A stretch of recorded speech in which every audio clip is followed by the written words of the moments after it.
I met Victor probably 50 years ago, 50 years plus.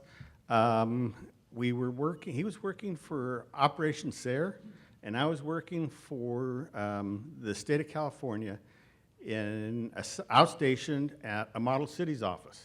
That goes back to early 70s, I guess.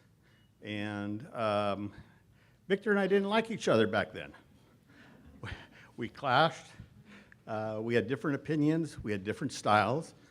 I came to respect Victor in terms of his courage of conviction on issues that he thought were important to the Latino community and the community in general.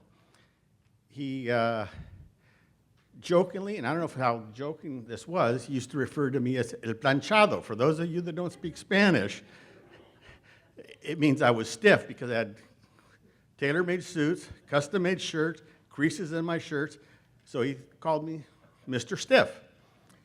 In spite of all that, Victor was a mentor. He was a friend. God, this is difficult. He would coach me without knowing that I was being coached. And he'd also give me assignments, even though I didn't want to take them on because I was already too busy with other stuff I was working. When I retired, he thought that, God, you've got all this free time on your hands, so you can do more. I ghost wrote most of his letters to elected officials, to department heads, to the state, and it was interesting. He never once edited my letter. He talked to me about my style, because I was very formal, and he was more of a folksy kind of person. He wanted to portray a friendly relationship, but I was direct and to the point. But he never, ever asked me to rewrite something. He did chew my butt out when I was serving on the, what was it? It was the city's Public Intoxication Task Force, and we're reviewing police reports and incidents, and I was representing the Raza Roundtable. And I asked him, what concerns do you have about any of the things that are going on?